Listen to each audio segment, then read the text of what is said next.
வணக்கம் தினமலர் நேயர்களே, உரைகள் நிகழ்ச்சிக்கு உங்களை வரவேற்கின்றோம். இன்றைய தலைப்பு என்றோ ஒரு நாள் நல்லாட்சி, அண்ணாமலை பயணம் பாதுவையில் நின்றதா என்பதுதான் இது தலைப்பு.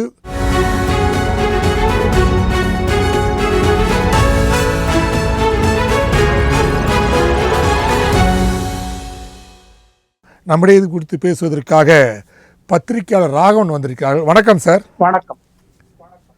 அதே போல அரசியல் விமர்சகர் ரவிசங்கர் வந்திருக்கார். வணக்கம் சார். வணக்கம். வணக்கம் சார்.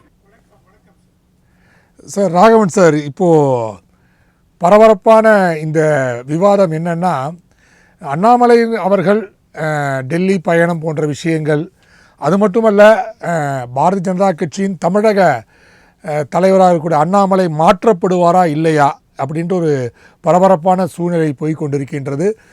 பல்வேறு வியூகங்கள், அவர் வருவாரா மாநில தலைவரா, இவர் வருவாரா மாநில தலைவரா, இல்லை அண்ணாமலையே தொடருவாரா போன்ற விஷயங்கள். இந்த சூழ்நிலையை நேற்று அண்ணாமலை கோவையில் நடந்த பத்திரிகையாளர் சந்திப்பில் நான் அந்த போட்டியில் இல்லை என்ற விஷயத்தை சொல்லியிருக்கிறாரு. இது எப்படி சார் பார்க்குறீங்க? புதிய தலைவர் பதவி போட்டியில் நான் இல்லை அப்படின்னு அண்ணாமலை கோவையில் ஒரு பேட்டியில் சொல்லியிருக்காரு. அதே போல நான் யாரையும் கை காட்டவில்லை அப்படின்னு சொல்லியிருக்காரு. அதை விட முக்கியமானது என்னன்னா, நான் தமிழகத்தில் தான் இருப்பேன், கட்சி மேலிடம் என்ன சொல்கிறதோ அந்த கட்டளைக்கு பணிந்து ஒரு தொண்டனாக செயலாற்றுவேன்னு சொல்லியிருக்காரு. ஸோ அதாவது அண்ணாமலை 2021 ஜூலை மாதம் 8ஆம் தேதி தமிழக பாஜக தலைவர் நியமிக்கப்பட்டார். அதன் பிறகு ஒரு பரபரப்பான ஒரு அரசியல் சூழ்நிலை ஏற்பட்டது. பாஜக அவருடைய பிரிட்ல ஓரளவு வளர்ந்து வந்தது என்றுதான் சொல்ல வேண்டும். ஆனாலும் அவருடைய எண்ண போக்குகளுக்கு மற்ற தலைவர்கள் ஒத்துழைக்கிறார்களா என்பது ஒரு கேள்விக்குறி. ஒன்று. ரெண்டாவது, அவரோட எண்ண ஓட்டம்லாம் என்னன்னாக்க, அதிமுகவுடன் கூட்டணி வைக்கக்கூடாது. நான் கட்சியை பாடுபட்டு வளர்த்திருக்கேன், கட்சி தனியாக தான் வரும் 26 சட்டமன்ற தேர்தலில் நிற்கணுங்கிறது அவருடைய நிலைப்பாடு. ஏன்னா அவர் தன்னை ஒரு சிஎம் வேட்பாளராக நிலைநிறுத்திக் கொள்ள ஆசைப்பட்டார். ஆனால் அது கனவாகவே போய்விடும் போல் இருக்கிறது.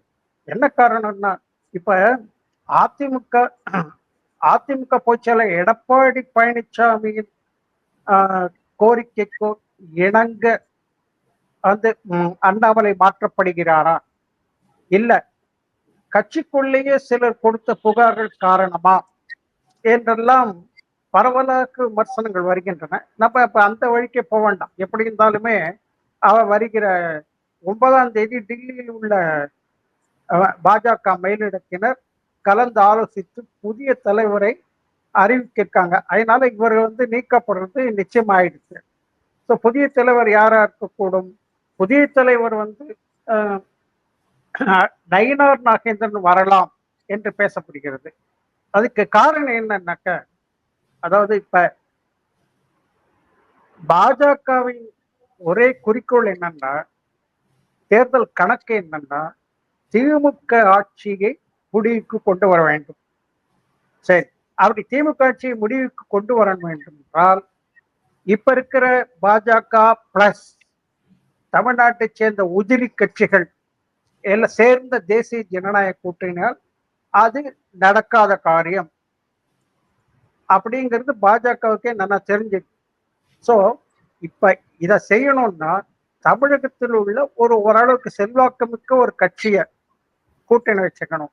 அது அதிமுக தான் இதுக்கு சரியான ஆள் அப்படின்னு நினைச்சு கூட்டணிக்கு இப்பவே ட்ரை பண்றாங்க. ஏன்னாக்கா இந்த தேர்தல் நடக்கிறதுக்கு 1 வருஷம் இருந்தா கூட பாஜக அதற்கான வேலைகளை இப்பவே ஆரம்பிக்க நினைக்கிறது. இதுதான் இப்போதைய நிலை. ஆனா அதிமுகவுடன் கூட்டு வைக்கிறது இப்ப அவங்க என்ன நினைக்கிறாங்க, அதிமுக ஒரு பலவீனமான ஒரு கட்சி, 4 பிரிவா இருக்கு. இப்ப அது எல்லாத்தையும் ஒண்ணு சேர்த்து ஒரே அணியாக்கி அவங்கள தங்களை கட்டுப்பாட்டுக்குள் கொண்டு கூட்டணி உருவானால் திமுகவை வெற்றி கொள்ள முடியும் அப்படின்னு ஒரு கணக்கு போடுறாங்க. அதனால் அந்த சூழ்நிலையில இந்த அதிமுக கூட்டணிக்கு ஒத்து வராத அண்ணாமலையை அவங்க விரும்பல. ஏன்னா அவங்க பிஜேபி மேலிடத்தை பொறுத்த வரைக்கும் தலைவர் யார் வேணா இருக்கட்டும், ஆனா அவங்க போடுற தேர்தல் கணக்கே வேற. அவங்க என்ன நினைக்கிறாங்கன்னா, தேர்தலில் போட்டியிடணும், அதிக இடங்களில் வெல்லணும், முடிந்தால் ஆட்சியை பிடிக்கணும், அப்புறம் எம்எல்ஏ பதவி நிறைய இடங்கள்ல வெற்றி பெற்று அதன் மூலம் ராஜ்யசபா சீட்டை நம்ம பெற்று அங்கும் பலம் பெற வேண்டும். இப்படிதான் அவங்க கணக்கு போகுது தவிர அவங்க தலைவர் பத்தி கவலைப்படல. ஏன்னா தலைவர் அவங்க ஆஹ், அவங்க யாரை வேணா ஒரு கை காட்டி ஒரு தலைவரா போட்டு வேலையை ஆரம்பிச்சிருவாங்க. அப்படிதான் இருக்காங்க. ஆனா இப்ப சமீபத்தில் டெல்லிக்கு சென்ற அதிமுக பொதுச் செயலர் எடப்பாடி பழனிசாமி அண்ணாமலை நீக்க வேண்டும் என்று கோரிக்கை வைத்தாரா என்பது தெரியாது. அவர் அதை பத்தி ஒண்ணும் பேசல. ஆனா அமித்ஷா என்ன சொன்னாரு, அடுத்து தமிழகத்தில் தேசிய ஜனநாயக கூட்டணி ஆட்சிதான் என்று சொல்றார். அப்படின்னு சொன்னது மூலம் அதிமுக பாஜக கூட்டணி உறுதி என்று அவர் சொல்லியிருக்காரு. ஆனா இபிஎஸ் அதை பத்தி அவர் இபிஎஸ் அதை பத்தி பேசவே இல்லை. ஏன்னா அவர் ஒரு கணக்கு போடுறாரு. அவருக்கு என்னன்னாக்க, அவருடைய ஒரு கோரிக்கை அவருக்கு பல டிமாண்ட்ஸ் இருக்கு. இதுக்கெல்லாம் ஒத்து வந்தாதான் அவர் கோரிக்கை போடுவாரு, கூட்டணி வைப்பாரு. ஏன்னாக்க தேர்தல்களுக்கு இன்னும் ஒரு வருஷம் இருக்கு. இப்போதே நம்ம ஏதாவது பேசி கூட்டணியை உறுதிப்படுத்தி விட்டால் அடுத்து வரும் காரியங்கள்லாம் கெட்டுரும் அப்படிங்கறதுனால அவர் கொஞ்சம் அப்படியே காலம் தழுத்துறாரு. கண்டிப்பாக சார், நம்ம தொடர்ந்து பேசுவோம் சார். கண்டிப்பாக சார். சார் ரவிசங்கர் சார், இப்போ நீங்கள் சமூக வலைதளங்களில் உள்ளே போனால அண்ணாமலைக்கு ஆதரவாக பலதரப்பட்டனர் ஆதரவாக செய்தி போட்டுக்கிட்டே இருக்காங்க. சிலர் இன்னும் மத்திய குழுக்களையே விமர்சிக்கிறாங்க. அதாவது பாரதிய ஜனதா கட்சி சென்டர் கமிட்டியே விமர்சிக்கிற சூழ்நிலை இருக்காங்க. ஏன்னா அண்ணாமலை தான் கட்சியை வளர்த்துருக்கின்றார். இப்போ தேவையில்லாமல் அண்ணாமலையை நம்ம நீக்கினால் ஒரு பெரிய வீழ்ச்சி ஏற்படும் பிஜேபிக்கு. அதனால் அவர் நீக்கக்கூடாது என்று தொடர்ந்து பல்வேறு கருத்துக்கள் சமூக வலைதளங்கள்லாம் பரவிக்கிட்டு இருக்கு. அது மட்டும் இல்லை, அண்ணாமலை ஒரு மிகப்பெரிய இந்த வார் ரூம் என்ற செட்டப்பில் இருக்கிறாரு. ஸோ அவர் தன்னை பூஸ்ட் பண்ணுறாங்கன்றதை எதிர்த்தரப்பினர் முன்வைக்கிறாங்க. இது எப்படி சார் பார்க்குறீங்க? ஒரு தவறும் இல்லை சார். அவங்க சொல்றது அத்தனையும் உண்மை. இவங்களோட கட்சி, இவங்க பேசுறது எல்லாமே. இன்னைக்கு பிஜேபி அப்படின்னு ஒரு கட்சி தமிழ்நாட்டில் இருக்கு அப்படின்னா அதுக்கு அண்ணாமலை தான் சார் காரணம். ஏன்னால் 2019 ஏடிஎம் கூட கூட்டு இருந்தது, 2021 எலெக்ஷன்ல ஏடிஎம் கூட கூட்டு இருந்தது. இருந்தாலும் அப்பெல்லாம் நீங்க வாக்கு சதவீதம் பிஜேபின்னு பார்த்தீங்கன்னா 3%, 4% அவ்வளவுதான் இருக்கும்.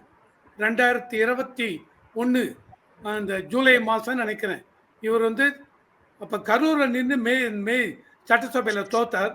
உடனே இவர் பிஜேபி தலைவர் ஆக்கினாங்க. அன்னிலிருந்து இவர் போட்ட எஃபர்ட் இருக்கு பாருங்க, ரத்தம் வியர்வை அதை சிந்தி வளர்த்த, தமிழ்நாட்டில் வளர்த்த கட்சி, அண்ணாமலையை வளர்த்த கட்சி இந்த பிஜேபிங்கிறது சார். இதுக்கு முன்னாடி தமிழிசை சவுந்தரராஜன் இருந்தாங்க, முருகன்ஜி இருந்தாங்க, கணேசன் இருந்தாங்க அப்படின்னு சொல்லுவீங்க. கண்டிப்பாக சார், அவங்க எல்லாமே பெரிய தலைவர்கள். அதில் நான் குறைய சொல்ல மாட்டேன் சார். எல்லாருமே பெரிய தலைவர்கள், ரொம்ப நல்லா பண்ணாங்க சார். ஆனால் இந்த விசிபிலிட்டி அப்படிங்கிறச்ச பார்க்க முடியறது, ஒரு கட்சியை பார்க்க முடியறது அப்படின்னால் அது அண்ணாமலை வந்ததுக்கு அப்புறம் தான். இந்த 2024 பார்லிமெண்ட் எலெக்ஷனுக்காக இந்த 2023 ஜூலை 27 நினைக்கிறேன், ராமேஸ்வரத்தில் அமித்ஷா ஆரம்பித்து வச்சு 234 அசம்பிளியும் கவர் பண்ணாங்க. 39 பார்லிமெண்டரி கான்ஸ்டிடியூவன்சி. அந்த எம்பி சீட்டுக்காக அந்த அளவுக்கு வெயில்ல ஓடினார் இங்கேயும் அங்கேயும். அவர் போன இடமெல்லாம் அப்படியே ஒரு கூட்டம், மக்கள் கூட்டம் சார். ஆனால் ஜெயிக்க முடியலையே, கண்டிப்பாக ஜெயிக்க முடியல. ஏன்னால் செப்டம்பர் 2023 கூட்டணி பிரிந்து விட்டது. பிஜேபி அண்டு அதிமுக பிரிந்து விட்டது. இருந்தாலும் 11.3% ஓட்டு இவங்களுக்கு பிஜேபிக்கு கிடைச்சது. அதுக்கு முழுக்க முழுக்க முழுக்க காரணம் அண்ணாமலை அப்படிங்கிறத யாருமே அதை நிராகரிக்க முடியாது. ரெண்டாவது, அப்ப அந்த கூட்டணி Annamalaiji and PMK, BJP and PMK, இந்த கூட்டணி வாங்கின இது வந்து 18%. ஸோ இதெல்லாம் பார்க்குறச்ச இப்போ அதுக்கப்புறமும் இப்போ 2025 26ல எலெக்ஷன் சார். 26 அசம்பிளி எலெக்ஷனை பொறுத்த வரைக்கும் ஏடிஎம்கேக்கு முக்கியம் சார் இது. ஏன்னா ஏடிஎம்கேன்னு ஒரு கட்சியுடைய அதனுடைய ஃபியூச்சரை நிர்ணயம் செய்ய வேண்டும். ஏடிஎம்கேல எடப்பாடி பழனிசாமி அவர்கள் 2021 வாய்ப்பு கிடைச்சது, கூட்டணி அமைத்துக் கொள்ளவில்லை. கூட்டணி அமைத்துக் கொண்டார், சரியாக கிடைக்கவில்லை. 2026லையும் அவருக்கு ஒரு வாய்ப்பு இருக்கு. இந்த வாய்ப்புல ஏடிஎம்கே அண்ட் 2024 எலெக்ஷன் மாதிரி ஏடிஎம்கே டிஎம்டிகே மட்டும் சேர்ந்து நின்று கூட்டணி அமைச்சு ஜெயிக்க முடியுமா? ஜெயிக்க முடியாது. ஏன்னா 2024 பார்லிமெண்ட் எலெக்ஷன் நீங்க டிஎம்கே அண்ட் அவங்க கூட்டணியெல்லாம் சேர்த்தால் 43% ஓட்டு இருக்கு. இன்னைக்கும் அந்த 43% குறைஞ்சிருக்கலாம். ஏன் குறைஞ்சிருக்கலாம் அப்படின்னு சொல்றேன்னா, ஆன்டி இன்கம்பன்சி இவங்க பேர்ல 4 வருஷம், இப்போ 5வது வருஷம் இப்போ போயிட்டு இருக்கு. ஆன்டி இன்கம்பன்சி, தன் நிறைய ஊழல் புகார்கள், நிறைய இந்த இப்போ டாஸ்மாக் ஸ்கேம்லேருந்து தன் கள்ளக்குறிச்சி இந்த இதுலேருந்து சோமனி இது மக்களுக்கு அந்த அளவுக்கு இந்த திமுக அரசாங்கத்தின் மீது ஒரு வெறுப்பு இருக்கு. அதனால கண்டிப்பாக மக்கள் வேற இடத்துக்கு வேற ஒரு நல்ல கட்சி, எந்த கட்சி நல்ல ஸ்ட்ராங்கா இருக்குன்னு பார்த்து ஓட்டு போடணும்னு பார்ப்பாங்க. பிஜேபி தனியா நின்று ஜெயிச்சிருவான் இல்லை சார், அந்த மாதிரி எண்ணம் கண்டிப்பாக பிஜேபிக்கும் கிடையாது, அண்ணாமலைக்கும் கிடையாது. தனியா நின்று 2026 எலெக்ஷன் மற்ற உதிரி கட்சிகளை வைத்துக்கொண்டு இவங்க நின்று கூட்டணி வைத்துக்கொண்டு ஜெயித்து அண்ணாமலை முதலமைச்சர் ஆகலாம் என்ற கனவு காண்கிறாரா? இல்லை, அந்த மாதிரி கனவெல்லாம் காணவில்லை sir. Annamalai realistic person, dynamic young person, humanitarian consideration அப்படி ஒரு இது. ஸோ அவருக்கு தெரியும், கிரவுண்டு ரியாலிட்டி தெரியும். அதனால இன்னைக்கு 2026 எலெக்ஷன் பார்த்தீங்கன்னா 2024 பார்லிமெண்ட் எலெக்ஷன் இன்னைக்கு வந்தால் எவ்வளோ இருக்கும் அப்படின்னா, ஏன்னா கணக்கு போடுறது ஒரு கன்சர்வேட்டிவ் எஸ்டிமேட் 15%லேருந்து 17% பிஜேபிக்குன்னு ஓட்டு கிடைக்கும். ஏடிஎம்கே பொறுத்த வரைக்கும் நான் முன்னாடியே சொன்னேன், இவங்க 43%. ஆனால் ஆன்டி இன்கம்பன்சி இதனால டிஎம்கே அண்ட் கூட்டணிக்கு குறைவதற்கு வாய்ப்பு உண்டு. அதனால் 43 இருக்காது. தட் இஸ் ஏ இந்த ஸ்விங் ஓட் -5 ஆர் -6 போட்டால் 37%. ஸோ இவங்களுக்கு அந்த -7 எங்கே வரும்? டிஎம்கே இல்லை அப்படின்னால் கூட்டணி என்டிஏ கூட்டணிக்கு வரும். ஆர் டிஎம்கே கேடர் ஏடிஎம்கேக்குள்ளே வருவாங்க. ஸோ ஏடிஎம்கேக்கு ப்ளஸ் வரலாம். நாம் இவங்களுக்கு 11.3லேருந்து 15லேருந்து 17 வரும் பிஜேபிக்குன்னு சொன்னேன். ஏடிஎம்கேக்கு 20லிருந்து 25 வரலாம், 5%. தென் டிஎம்டிகே. இதை தவிர மற்ற கட்சிகள் இவங்களோட ஐடியா என்ன எனக்கு தெரியாது. நான் எதிர்பார்க்கறது என்னன்னா, நாம் தமிழர் கட்சி, அந்த நாம் தமிழர் கட்சியை உள்ள கொண்டு வரலாமா? அவங்களுக்கு எப்பவுமே ஸ்ட்ராங்காக 8% ஓட்டு இருக்கு சார். அதனால சீமான் அவர்கள் சார், சீமான் அவர்களை பேசும்பொழுது கொஞ்சம் காரசாரமாக அப்படி இப்படின்னு பேசுவார். ஆனால் சிலதெல்லாம் பார்க்கறச்ச யதார்த்தம் இருக்கும் அவர் பேச்சில். இந்த மாதிரி இருக்கலாம். கண்டிப்பாக சார். சார் இப்போ ராகவன் சார், இப்போ வந்து சார் சொன்ன மாதிரி அண்ணாமலைக்கு வந்து சிஎம் ஆகக்கூடிய அந்த கற்பனையெல்லாம் கிடையாது, அவர் ரியாலிட்டியாக ஒர்க் பண்ணுறாரு அப்படின்னு சொல்லப்பட்டாலும் கூட இன்னும் வந்து எடப்பாடி அவர்கள் வந்து இந்த கூட்டணியை பற்றி இன்னும் வாய் திறக்காம தான் இருக்கார். பட் அவர் கீழே இருக்கிற முன்னாள் அமைச்சர்கள் உதயகுமார் போன்றவர்கள்லாம் வந்து பல்வேறு தரப்பில் வந்து மோடி அவர்களையெல்லாம் புகழ்ந்து பேசி கொண்டு தான் இருக்கிறார்கள். ஒருவேளை வந்து எனக்கு தெரிந்து வந்து எடப்பாடி அவர்கள் தாவேகா, அதாவது விஜய் அவர்களோட கூட்டணியாக தான் எதிர்பார்த்துக்கின்றார் பெரிய அளவிலே அப்படின்னு சொல்லப்படுது. நீங்கள் எப்படி சார் பார்க்குறீங்க? எடப்பாடி பழனிசாமி வந்து அதிமுக பாஜகவுடன் கூட்டணி வேண்டாம் என்றோ, அதான் முதல்ல சொன்னாரு பாஜகவோட ஒட்டுமில்லை உறவு இல்லைன்னு அப்ப சொன்னாங்க. ஆனா டெல்லிக்கு போயிட்டு வந்ததுக்கு அப்புறம் அவர் அப்படி சொல்லல. கூட்டணி பற்றி பேசுவதற்கு இன்னும் காலம் இருக்கேன்னு சொன்னார். ஸோ அவர் மனசுலையும் பாஜக அதிமுக கூட்டணி ஆசை இருக்கு. ஆனா அதை வெளிக்காட்டி கொள்ளவில்லை. அவருடைய 2ஆம் கட்ட தலைவர்களும் அவரை சுற்றியுள்ள தலைவர்களும் தொண்டர்களும் உள்ள 70% பேரும் வந்து அதிமுக பாஜக கூட்டணி வேண்டும் என்றுதான் நினைக்கிறார்கள். இவர் எடப்பாடி மட்டும் என்ன நினைக்கிறார்னா, அவர் 2 கணக்கு போடுறார். ஏன்னா அவருக்கு வந்து கூட்டணி பற்றி இப்பயே முடிவு செய்ய வேண்டாம் என்று நினைக்கிறார் ஒண்ணு. அப்புறம் அவருடைய டிமாண்ட்ஸ்ல என்னவா இருக்கும்னா, அதாவது நாங்கள் தான், எடப்பாடி தான் முதல்வர் வேட்பாளர்.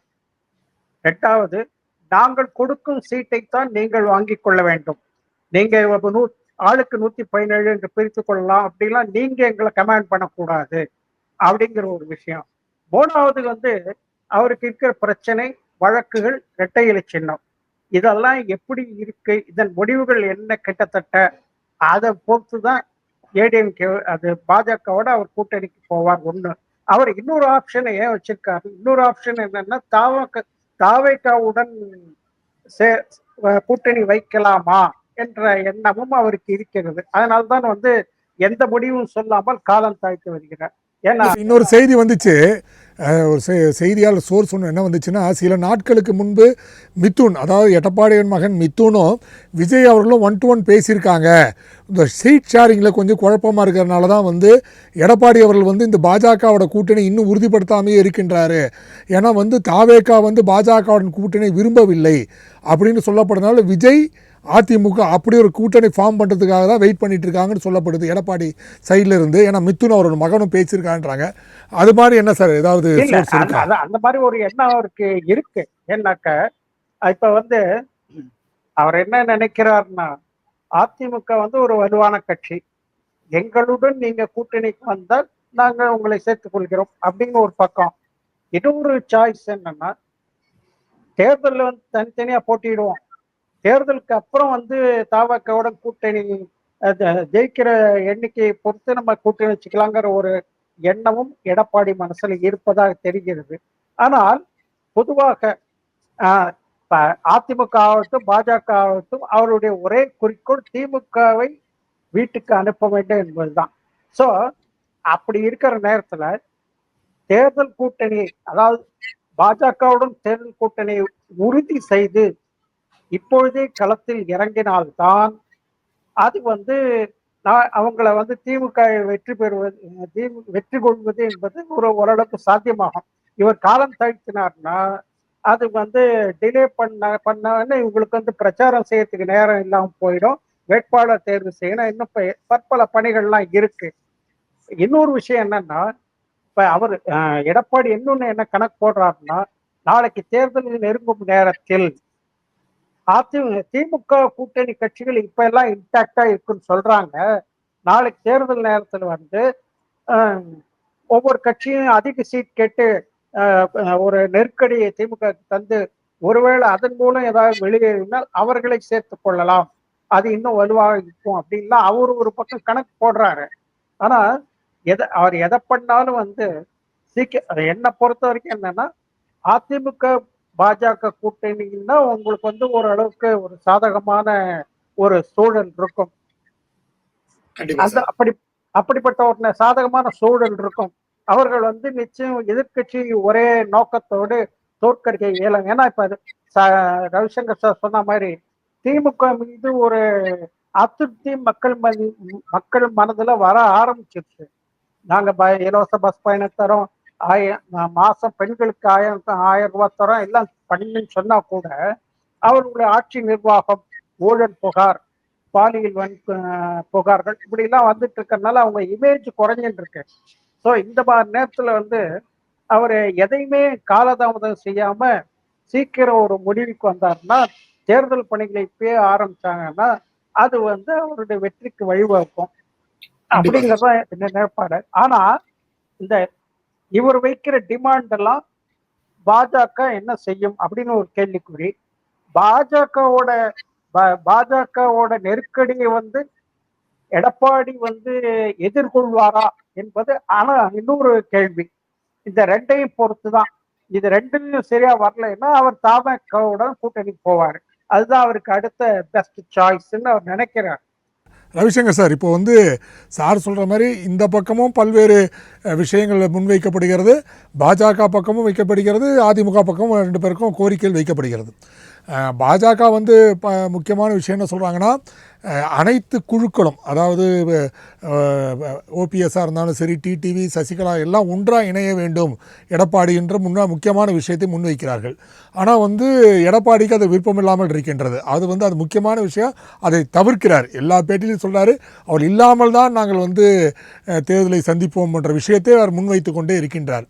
ஸோ முக்கியமான இந்த விஷயம், இதை வந்து அண்ணாமலையும் அவர் சொல்ல வேண்டிய விஷயம் இதுதான் கொண்டு வரார். அவரும் அண்ணாமலையும் ஒன்றிணைந்து அண்ணா திராவிட முன்னேற்ற கழகத்துடன் இணைந்து நம்ம செயல்பட்டால் வெற்றிக்கணை என்பது எளிதாக நம்ம பறிக்க முடியும்னு சொல்கிறாரு. அது எடப்பாடி வந்து அதை தட்டி கழிக்கிறாரு.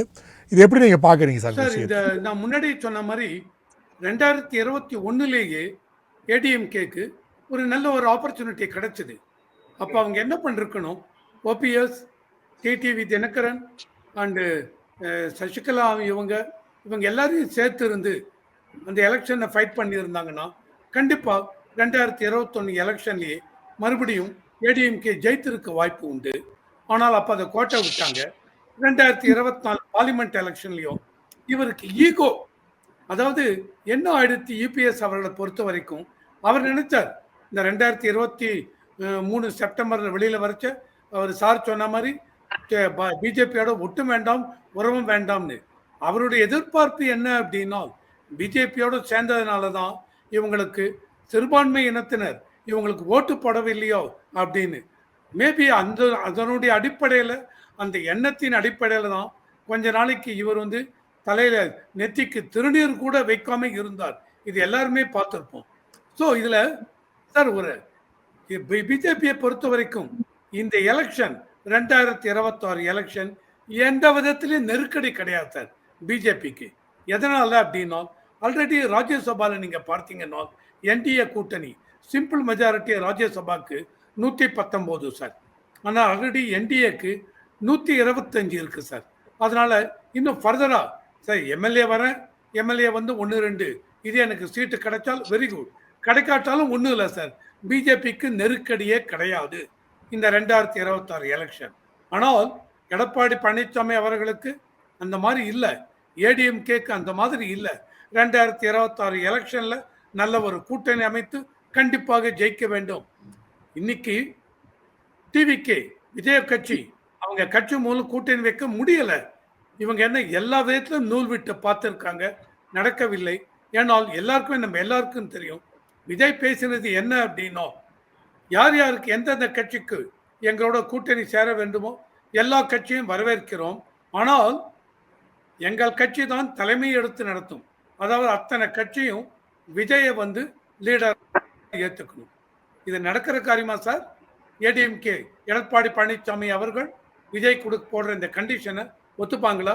ரெண்டாவது, விஜயை பொறுத்த வரைக்கும் சார் இன்னும் ப்ரூவ் பண்ணல சார். அவருக்கு ஃபேன்ஸ் இருக்காங்க, அவ்வளோதான். உங்களுக்கு எவ்வளோ ஓட் பேங்க் இருக்கு, எவ்வளோ ஸ்ட்ரென்த் இருக்கு சும்மா சொல்லலாம் சார்.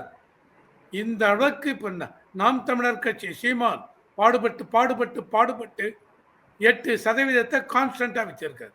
விஜய் அவர்கள் உள்ளே வந்தால் சார் நாளைக்கு எலெக்ஷனில் ஜெயிக்கணும்னா, இப்போ தான் சொன்னேன், டிஎம்கே கூட்டணி 43% 2024 பார்லிமெண்ட் எலெக்ஷனில் ஜெயிச்சாங்கன்னு.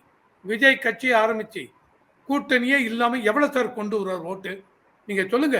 அவர் என்ன பொலிட்டிக்கல் பண்டிட்ஸ்ன்னு கேளுங்க. என்ன 20, 25, 28 சான்ஸே இல்லை சார். அவருக்கு 7-8% வந்தால் அதிகம். இது என்னுடைய அபிப்பிராயம். இதுக்கு மேலே 20 வந்துருத்தா சந்தோஷம். ஆனால் கண்டிப்பாக அந்த அளவுக்கு எடுத்த உடனே வர முடியாது சார். அன்றைக்கு 1977 எம்ஜிஆர் ஜெயிச்சார், தொடர்ந்து 3 டேர்ம் இருந்தார். அதுக்கப்புறம் 1981 என்னமோ என்டிஆர் ராமராவ் கட்சியை ஆரம்பித்து 8 மாதம் அவர் சிஎம் ஆனார். இதெல்லாம் அந்த காலம். ஆனால் இந்த காலம் அப்படி இல்லை. சோசியல் மீடியா இல்லாத காலம். என்ன சார்? சோசியல் மீடியா இல்லாத காலம், அது இல்லாத காலம். இப்போ அப்படி இல்லை. ஸோ எந்த ஒரு கட்சியும் எடுப்புலேயே 38% எடுத்த ஆட்சி வந்த சான்ஸே இல்லை சார். அந்த இதெல்லாம் வச்சு தான் சொல்கிறேன், ஏடிஎம்கேக்கு இருக்கிற அந்த 20% நான் முன்னாடியே சொன்ன மாதிரி ஸ்விங் ஃபேக்டரை கனெக்ட் பண்ணால் 25, டிஎம்கேக்கு 26% இருக்குது. அதில் டியூட்டி ஆன்டி இன்கம்பன்சி அவங்களுக்கு குறையும். டிஎம்கே மாத்திரம் 20 வரத்துக்கு சான்ஸ் உண்டு. இதெல்லாம் வந்து டிஎம்கே, ஏடிஎம்கே இவங்களுக்குள்ள தான் போகும். இவர் வந்து எவ்வளவு ஓட்டை பிரிப்பாருங்கிறீங்க? கண்டிப்பாக. இவருக்கும் ஃபேன் பேஸ் இருக்கு. அந்த ஃபேன் பேஸ் இன்னைக்கு பார்த்தீங்கன்னா, திமுக கழக தொண்டர்களும் அந்த ஃபேன்ல இருக்காங்க. ஏடிஎம்கே தொண்டர்களும் அந்த ஃபேன்ல இருக்காங்க. கம்யூனிஸ்டும் இருக்காங்க. விசிகேவும் இருக்காங்க. நாளைக்கு எலெக்ஷன் வந்தால் அத்தனை தொண்டர் ஃபேன்ஸும் விஜயோட ஃபேன்ஸும் விஜய்க்கு ஓட்டு போட மாட்டாங்க. திமுக தொண்டர்கள் என்ன பண்ணுவாங்க? நான் உன் ஃபேன் பா, அவ்வளோதான், நான் திமுகவுக்கு தான் ஓட்டு போடுவேன். ஏடிஎம்கே ஃபேன்ஸ் ஏடிஎம்கேக்கு தான் ஓட்டு போடுவாங்க. அதனால விஜய்க்கு வந்து 18, 20, 22 எல்லாம் வரும்னு நான் வந்து கனவு காணவில்லை சார். கண்டிப்பா சார். அவருக்கு அட்லீஸ்ட் இந்த எலெக்ஷன் இப்ப பைபால் வந்தது, ஈரோடு பைபால், எதுலயாவது நின்று இருக்கணும். நின்று அவருடைய ஓட் ஸ்ட்ரென்த்தை ப்ரூவ் பண்ணிருக்கணும். அதனால எடப்பாடி அவர்களை பொறுத்த வரைக்கும் கண்டிப்பாக விஜயுடைய தலைமையை ஒத்துக்கொள்ள மாட்டார்கள். ரெண்டாவது, விஜயே கேட்டாலும் சார் எனக்கு 80 சீட்டு கொடுங்க, 90 சீட் உங்க தலைமையை ஏற்றுக்கணும், கொடுக்க மாட்டார்கள். ஞாபகம் இருக்கா? 2011, 2006லேருந்து 11 டிஎம்கே, 2011 எலெக்ஷன் வரும்போது டிஎம்கேவை வெளியில அனுப்பணும்னு சொல்லிட்டு ஜெயலலிதா அம்மையார் அவர்கள் விஜயகாந்தோட கூட்டணி வச்சாங்க. அப்ப விஜயகாந்த் எவ்வளவு சீட்டு கொடுத்தாங்க சார்? 43 சீட்டோ முதல் கொடுத்தாங்க. 41. சரி, ஆமா. அதுல ஒரு 27, 28 ஜெயிச்சார். இதுதான் சார் யதார்த்தம், இதுதான் உண்மை. அதனால இந்த மாதிரி இருக்கச்சு எடுத்த எடுப்புல கொண்டு போய் இவருக்கு விஜய்க்கு இவ்வளவு இது கொடுக்க மாட்டாங்க. அதனால மறுபடியும் சுத்தி வளர்ச்சி. ஏடிஎம்கேக்கு நெருக்கடி, பிஜேபிக்கு நெருக்கடி இல்லை. ஏடிஎம்கேக்கு வேணும்னா பிஜேபியோட கூட்டணி சேருங்க.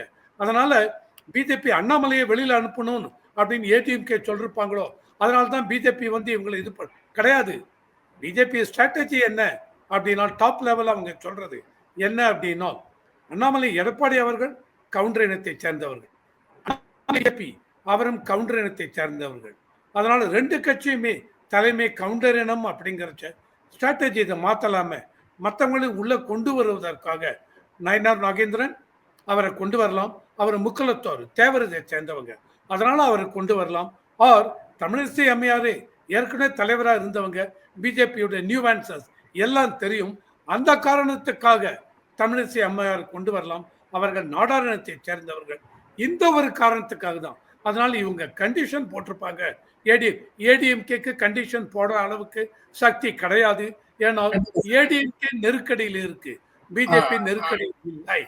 கண்டிப்பா sir. Sir Raghavan sir, sir வந்து அந்த ஜாதி ரீதியான ஒரு கட்டமைப்பு விஷயத்தை சொல்கிறாரு. ஆனால் பாரதிய ஜனதா கட்சி சேர்ந்தவர் என்ன சொல்கிறாங்கன்னா, ஒரு தலைவர் என்பவர் எங்கள் இதில் வந்து வழக்கமாக 3 ஆண்டுகள் தான் வந்து தலைவராக இருக்கணும். அந்த வகைப்படி பார்த்தாங்கன்னா 3 ஆண்டு அண்ணாமலை அவர்களுக்கு முடிந்து விட்டது. அது இல்லாமல் சில வியூகங்கள், பாஜகவோட சில வியூகங்கள் என்ன, அவர் வந்து மத்திய இணையமைச்சராக கூடும், அவருக்கு வந்து பல்வேறு சென்ட்ரல் லெவலில் பல்வேறு பதவிகள் தருவாங்க. ஸோ அண்ணாமலை அப்படியே வந்து விட்டுற மாட்டாங்க, அவரோட கெப்பாசிட்டிக்கு ஏற்றாப்புல ஒரு உள்துறை இணையமைச்சர் போன்ற பதவிகள் தரக்கூடும் அப்படின்ற விஷயம்லாம் சொல்லப்படுது. ஆனால் இந்த தேர்தலில் பார்த்தீங்கன்னா அண்ணாமலையின் ரோல் பெரிய அளவில் இருக்கும்னு எதிர்பார்க்கப்பட்ட சூழ்நிலையில் இது ஒரு முற்றுப்புள்ளி வைக்கப்படக்கூடிய சூழ்நிலையா பார்க்கப்படுகிறது. இது எப்படி சார் பாக்குறீங்க? இப்ப அண்ணாமலை நீக்கத்துக்கு காரணம் வந்து நம்ம ஏற்கனவே சொன்னபடி எடப்பாடி டிமாண்ட் வச்சாரா, இல்ல கட்சிக்குள்ளே ஒரு புகைச்சல் அது கோரிக்கை எழுந்ததாங்கிறத விட பாஜகவோட முக்கியமான குறிக்கோள் திமுக வீட்டுக்கு அனுப்பணும். அதுக்கு என்ன வழின்னு பாக்குறாங்க. ரெண்டாவது, நம்ம ரவிசங்கர் சார் சொன்ன மாதிரி இப்ப 2 பேரும் கவுண்டர், 2 பேரும் அப்படி இருந்தா நல்லா இருக்காது. நயினார் நாகேந்திரன் போட்டாக்க அவர் தேவரையின சமுதாயம் சேர்ந்தவர், தேவர் கவுண்டர் எல்லாரையும் அரவணைச்சு பிரச்சாரம் பண்ணி அந்த ஓட்டெல்லாம் வாங்கலாம்னு ஒரு உத்தி கூட இருக்கலாம். அப்படி இல்லைன்னா நம்ம கேடி ராகவன் பெயர் கூட அடிபடுது, அவரை கூட போடலான்னு சொல்லப்படுகிறது.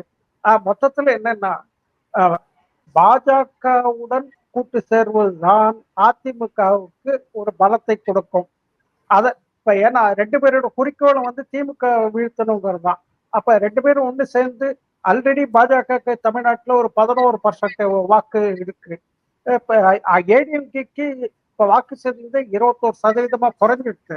இப்ப கூட்டணி உறுதியாகிவிட்டது என்றால் தொண்டர்கள் ஊக்கத்தோட வேலை செய்வாங்க, அந்த வாக்கு சதவீதம் நிச்சயமா அதிகரிக்கும்.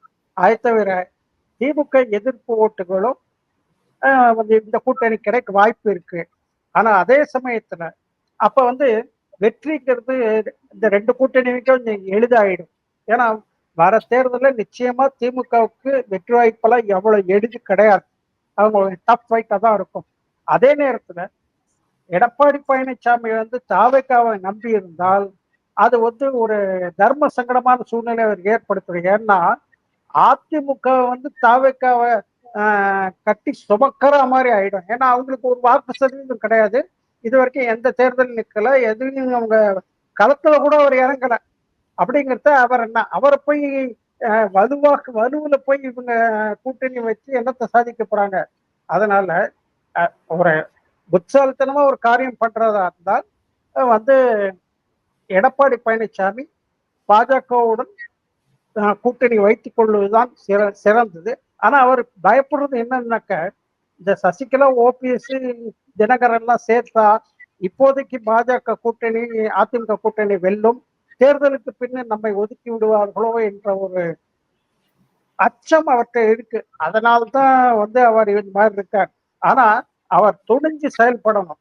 துணிஞ்சு செயல்பட்டால் நிச்சயம் வந்து அவருக்குன்னு ஒரு தனி இடத்தை பிடிக்க முடியும். அதனால இந்த கூட்டணி வந்து அமைவதுதான் சரியானதா இருக்கு என்று என்னுடைய கருத்து. தேவையில்லாமல் தாவேக்காவை அதிமுக நனைஞ்சு சுமக்க வேண்டாம். கண்டிப்பாக நன்றி சார். உங்கள் மேலான கருத்துக்களை பதிவு செய்த திரு ராகவன் அவர்களுக்கு நன்றியை தெரிவித்துக் கொள்வோம். திரு ரவிசங்கர் அவர்களுக்கு நன்றியை தெரிவித்துக் கொள்வோம். மீண்டும் ஒரு அடுத்த நிகழ்ச்சியில் சந்திப்போம். அதுவரை நன்றி, வணக்கம்.